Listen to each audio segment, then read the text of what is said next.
મારું નામ છે કિશોર કવાડ, આઈવીએફ સ્પેશિયાલિસ્ટ, અંશ IVF and women's hospital Nikol. આજે આપણે વાત કરીશું આઈવીએફ વિશે રહેલી માન્યતાઓ વિશે. પહેલી માન્યતા એ છે કે આઈવીએફ એ કુદરતી પ્રક્રિયા નથી, એક કૃત્રિમ પ્રક્રિયા છે. આઈવીએફમાં મહિલાના સ્ત્રીબીજ અને પુરુષના શુક્રાણુને માત્ર લેબોરેટરીમાં મિલન કરાવવામાં આવે છે.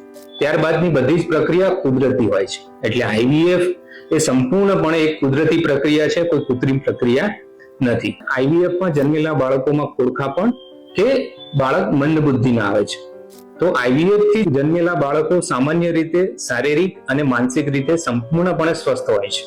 ત્રીજી માન્યતા છે કે આઈવીએફ એ ખૂબ જ પેનફુલ પ્રક્રિયા છે અને એક્સપેન્સિવ છે. તો આઈવીએફ એ બિલકુલ પેનફુલ પ્રક્રિયા નથી. આઈવીએફમાં જે ઇન્જેક્શન આપવામાં આવે છે એ ઇન્જેક્શનની સોય ખૂબ જ પાતળી હોય છે, જેનો દુખાવો બિલકુલ થતો નથી. તો આઈવીએફમાં મેજર કોઈ પેનફુલ પ્રોસિજર છે જ નહીં. ચોથી માન્યતા છે કે આઈવીએફમાં જોડકા બાળકો જ થાય છે. એ વાત સાચી છે કે આઈવીએફમાં ટ્વિન્સ પ્રેગ્નન્સી લાગવાના ચાન્સીસ થોડા વધારે હોય છે, કારણ કે એમાં અમે બે ગર્ભ મૂકતા હોઈએ છીએ. એક બાળક નહીં ચોંટે તો બીજું ચોંટશે, જેથી કરીને આઈવીએફમાં સફળતા મળવાના ચાન્સીસ વધી જાય છે.